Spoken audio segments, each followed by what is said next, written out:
Welcome to Ask EMBN, and today we're going to be talking about water resistance, travel, pedals and much more.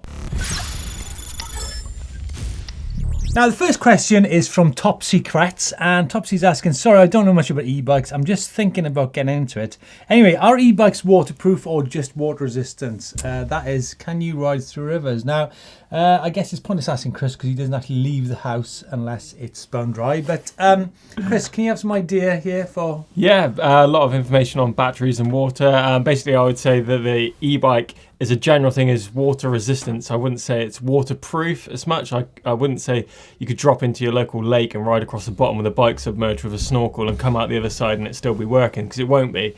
But the battery... You had a tow rope. Exactly. But the battery is probably the most waterproof part of the bike. But the other things that are more susceptible to water damage are going to be like your LCD screen and your touch controls, things like that. That's a lot easier to get water into those things. Yeah. But yeah, riding in the rain is not a problem, but submerging them in the lake is a no-no. Yeah, I mean, in practical terms, we recently did a trip across Scotland and it was truly horizontal for 2 days, and we rode through rivers.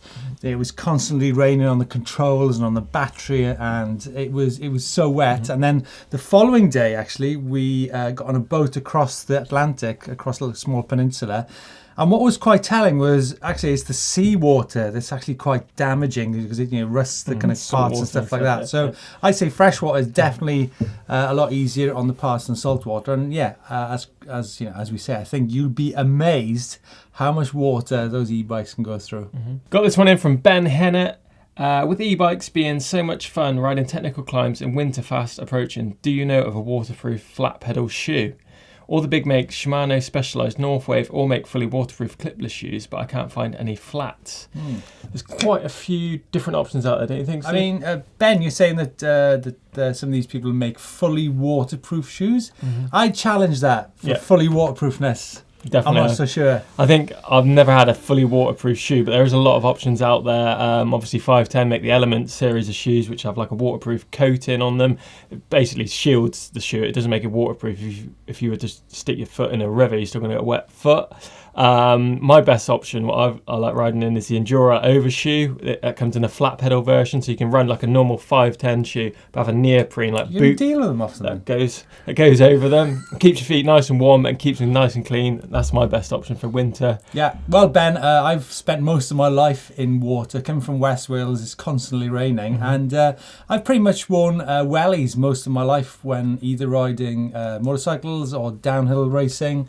Or indeed riding my e-bike, and the reason for that is they keep your feet dry, they keep your feet warm, and also because the cushioning on the sole there's really good grip, and of course there's like a heel on it as well, really anchors your feet into those pedals in winter conditions. Now, a lot of people take the mick out of it, but I can guarantee you it's a really practical way of keeping your feet dry, and I will totally swear by them. I've used sort of Dunlop ones in the past, but at the minute I got a French brand, Le Chameau, with Michelin soles to them. So you got this one in from Andy Architect. I would love it if you could do a feature about bolt-on mid-drive kits such as the Bafang BB SO1. I'm sure there are a lot of people considering these as an affordable way of getting into e-mountain biking, as I consider myself before going with a high bike instead. I'd particularly like to hear your thoughts on the way the power is delivered and cut off by the brake levers when off-road riding compared with a dedicated e-bike. Yeah, absolutely. Yeah, great question there, Andy. And yeah, as you mentioned, there's a lot of these aftermarket mid-drive motors in the market, from Bafang, from Paradox Kinetics, from Lift eMTB in France. Now, the main thing to consider is, as you mentioned, how the power is delivered. Now, a lot of these mid-drive bolt-on motors the power is delivered through a throttle on the handlebar. So that is going to affect how the bike handles. It's quite difficult when you're riding technical steep terrain, when you're trying to mix pushing the throttle and spinning those cranks. Another factor with this is that you need to watch the speed limit on these bikes. A lot of these mid-drive aftermarkets are not restricted, so you can go beyond 25k, which is not street legal. But there's a lot of other factors to bear in mind as well. Now, the first thing is where the battery is mounted. Some of the batteries are mounted to the frame, which is pretty cool, but others, they're in your backpack. And as we found, and we have ridden a few of these, is that they tend to be a little bit clumsy when you've got the lead leading down to the bike there. Also, you need to think about the weight involved. Now, what you don't have is about 10 kilos bolted to your bike, because it's going to be becoming quite a clumsy bike when you go into those weights. So there's lots on the market, but what I will say is that if you ride like a mid-drive bike, like the ones we ride on EMBN, they are actually built for purpose. They're warranted. They've got the restrictor on them, which means they cut at 25 k's. And I think if you ride the right terrain, then you'll find that's not going to be a limiting factor anyway. The battery and the motor, they're built for purpose, right, Chris? Yeah. My thoughts on them, I think they're that step away from mountain biking as well. They're not, you're just sitting there with a throttle, which you could just do on a motorbike, whereas obviously on the mountain bike, you still need to pedal for that motor to engage. They're quite clumsy, I think, the way they've mounted. I think if you hit a rock or a big log trying to go over it, you could pretty much rip that motor straight off the down tube of the bike. To me, it just looks like, not particularly attractive package.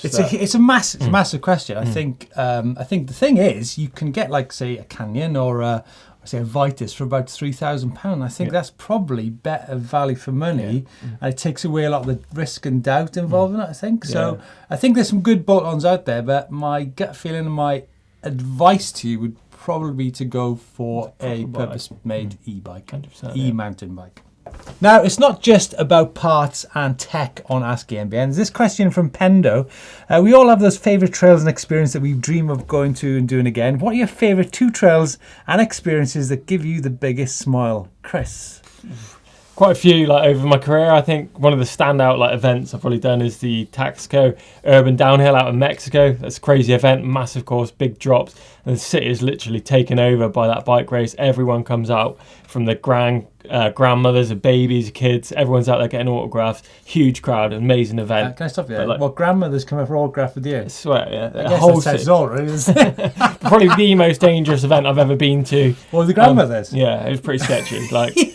And I think trail-wise, for me, I had a lot of input with the Windhill Bike Park back here in the UK. Really cool spot. And just riding that trail, the big Pro line, is probably one of my favourite trails. I have to say, you going over those big jumps at Windhill is pretty spectacular, yeah, it's Chris. a good time. Pretty amazing. And what about you, Steve? Where's your best stuff? Crikey. Too many to mention. There's lots. But what I would actually go for is probably somewhere more isolated and remote than an urban environment.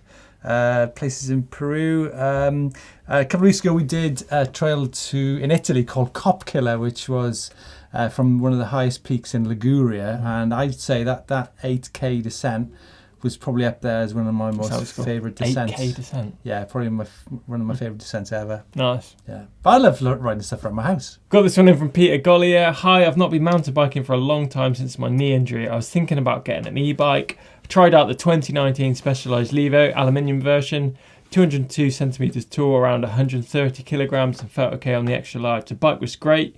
Do you think waiting for the Flyon high bike is worth it, or have you any experience with them? Thank you. Pete, wow, what a lucky man you are, being able to choose between those 2 bikes, both incredible bikes. Tricky. I think maybe at 202 centimeters, that's 6'5". That's pretty tall.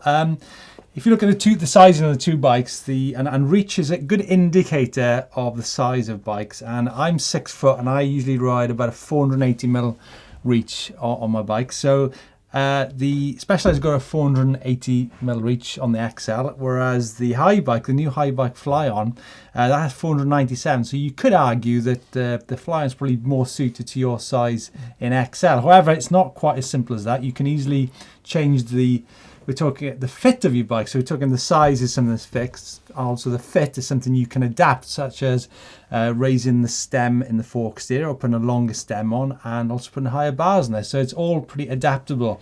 One of the key things you need to think about actually is that they're 2 quite different bikes. Now, the Specialized Levo is 150mm travel with 29-inch wheels, whereas the high bike Flyon is 180mm travel with 27.5 wheels. Chris, what are your thoughts on this subject? Obviously, the high bike Flyon range is a lot of different bikes. It depends on what model bike you're actually looking at.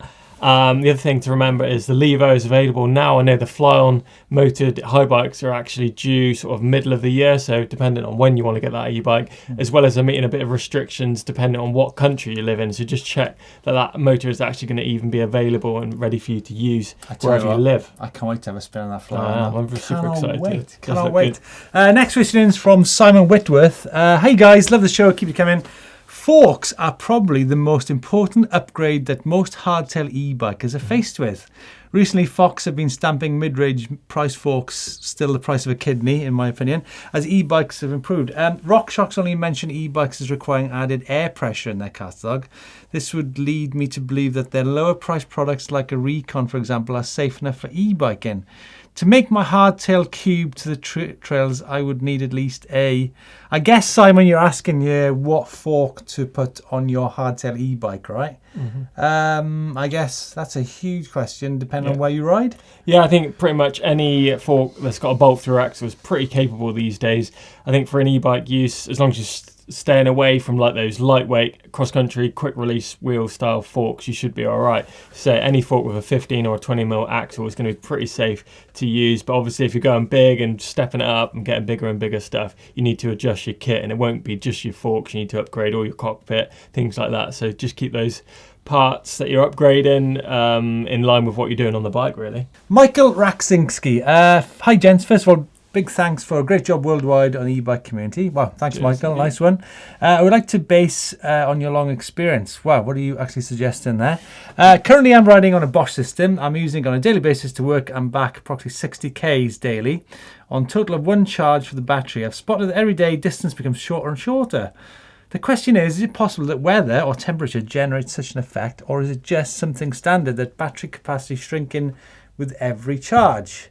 I've just thought about something, Michael, is that when you get back in, are you putting your battery on charge after every ride? And also, how near the end of its life is the battery? Because that might have an effect as well, just definitely. Like a mobile phone, which tends to taper off, right? Yeah, definitely.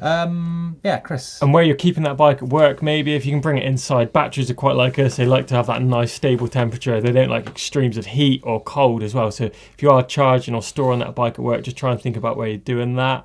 And obviously the cold weather will affect that battery range as well as its capacity to hold that charge as well. So that's another thing to think about. Yeah, do you know what I've noticed with e-bikes, Chris, is that if you're going into fine details here of how much battery's left, I find that it actually depends on how much effort you're putting in and how tired your legs are. So if Michael, you're talking fine details here, it could simply be that you're more tired on one day than the other. You might have eaten more breakfast. You might be carrying more luggage.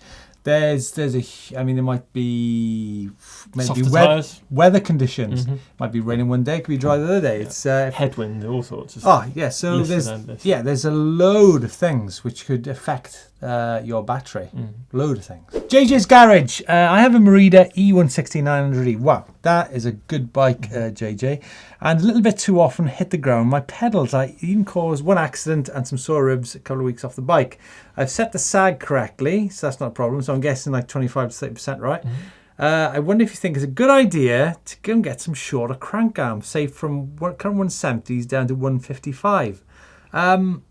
Well, the Merida E160, I've ridden that bike at length. It's a great bike. It's got a 341mm bottom bracket, so it's actually pretty low compared to other 160mm travel bikes. So you do need to be careful. But what that does give you is really good cornering and good stability on the downhills. I'm thinking it's got progressive suspension, so that's not going to be an issue with the suspension falling away. I'm thinking, Chris, what pedal type are you using? Because I'd go for maybe a smaller pedal for something so dramatic as shortening the crank arms. Yeah, I think I'm not a particularly big fan of that whole short crank arm thing. I think we've all ridden normal trail bikes. Well, some of us has here at the office, but I mean, we've never struggled that much with pedal strikes. I think we just have good technique. I think looking ahead and looking what you're riding shouldn't really need for those shorter cranks, in my opinion. I tell you what, JJ, there's a great video that Chris did on pedal strikes on trails. So check this great video out from Chris. The way we tackle these climbs is basically picking a really good line and looking at those obstacles such as the rocks, roots, which are going to cause a problem, and planning your route. Each pedal pushed down is like a footstep forward. So just plan as you look up that hill and you climb, just look and think where your pedals are going to go. If you think you're going to clip like a rock or a root or wheel spin, just give it an extra surge on the power to make you pass that danger point. Thanks for watching, guys. Love the questions on Ask EMBN. It's a really highlight of the week for me. If you want to see some more videos related to what we've been talking about, particularly the water, our e-bike's waterproof, check out this video on Into the Wild in Scotland where it was horizontal. Yeah, and get back to the pedal strikes question we had as well. We've done essential trail skills where we cover that fact, that question actually up in that video. So check that one out. Don't forget, if you've got any questions, give us a hashtag Ask EMBN, drop them in the comments box below. Don't forget to subscribe to the channel, give us a thumbs up if you enjoyed it, and we'll see you next week.